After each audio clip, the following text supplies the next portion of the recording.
কত কিছু প্রকাশ করছেন, কত কাহিনী করছেন, আয়নাঘর মায়নাঘর কত কিছু করছেন।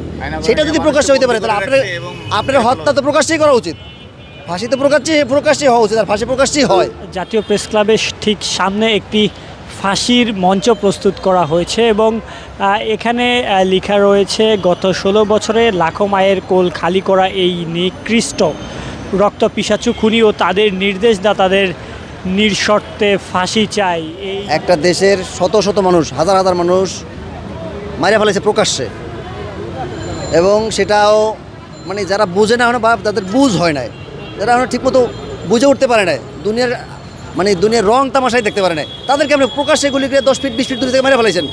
তারা শান্তিপূর্ণ আন্দোলন করতে চাইছে, তাদেরকে আমি মেরে ফেলাইছেন। কিছু মানুষ বিডিআর হত্যা করছেন, তারা একটা দেশ চালাইতো, তারা একটা দেশের দায়িত্বে ছিল, রাষ্ট্র পরিচালনা করতো, নিরাপত্তা দিত, তাদেরকে আপনি প্রকাশ্যে গুলি করে মেরে ফেলেছেন।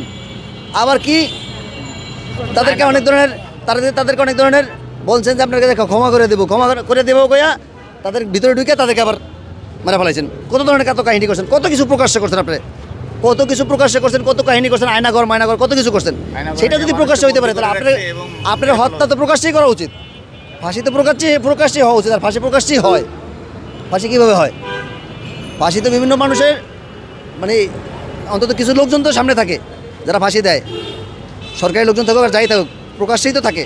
তা আমি প্রকাশ্যে এই জিনিসটা বানানোর কারণ হলো যে আমরা এই ধরনের শুধু যে এই গত 16 বছরে যেই হত্যাকাণ্ড হয়েছে বা যেই যারা করছে তারাই না, এই ধরনের যারা অদূর ভবিষ্যতে করবে বা এই ধরনের অপকর্মের সাথে যারা জড়িত, প্রত্যেকের আমরা এভাবে প্রকাশ্যেই ফাঁসি চাই, প্রকাশ্যেই দেওয়া উচিত। কারণ তারা প্রকাশ্যেই এই জুলুম নির্যাতন করতেছে, বদমাশিমনা করতেছে। যে গণহত্যাগুলো চালাইছিল প্রত্যেক পাবলিকের উপরে, সাধারণ পাবলিক কত মানুষকে নিয়ে আয়নাঘরে বন্দি করে রাখছে এবং বন্দি করে মানুষে হত্যা করা হয়েছিল।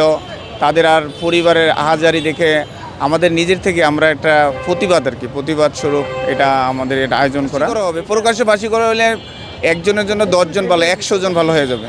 প্রত্যেকের ফাঁসি হয়, যারাই অপকর্ম করবে এবং যারাই মানুষকে হত্যা করব তাদের প্রকাশ্যে ফাঁসি হওয়া উচিত।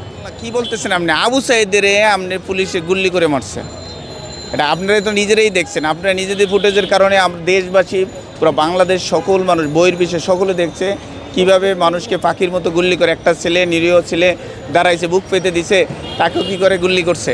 সে দাঁড়িয়েছিল, মারা যায় নাই, তার সেকেন্ড আবারও গুল্লি করা হয়। কেন এইভাবে মারা হবে? এইভাবে হাজারো গুল্লি করা হয়েছে। এই 2005 তারিখে 5 তারিখ 4 তারিখ এইসবে যেইভাবে কত ফলাফল মারা গেছে। তারপর আমাদের যে বিডিআর বিদ্রোহ প্রথমে শুরু হয় 2007-এ বিদ্রোহ, এবার হেফাজত ইসলাম 2013 সালে যেভাবে মানুষটি হত্যা করা হয়েছিল, সবগুলোর জন্য আমরা ফাঁসি চাই। এই ফাঁসির জন্য আমরা প্রকাশ্য যারা এই কাজ করছে তাদের প্রকাশ্যে ফাঁসি হওয়া উচিত আমি মনে করি। এই মঞ্চটি আমরা দেখছিলাম যে সকাল থেকেই এই মঞ্চ এখানে রয়েছে এবং একই সাথে এখানের ব্যানারটিও আপনাদের দেখানোর চেষ্টা করছি। ফাঁসি চাই নামে একটি বড় ব্যানার এখানে উপস্থাপন করা হয়েছে। 16 বছরে লাখো মায়ের কোল খালি করা এই নিকৃষ্ট রক্ত পিশাচু খুনি ও তাদের নির্দেশদাতাদের নিঃশর্ত ফাঁসি চাই, এই ব্যানারটি লাগিয়ে মূলত এই মঞ্চটি প্রস্তুত করা হয়। এবং আপনারা দেখছেন যে একটি ফাঁসির মঞ্চের যেরকম চিত্র হয়ে থাকে সেই চিত্রটি আপনারা দেখছেন।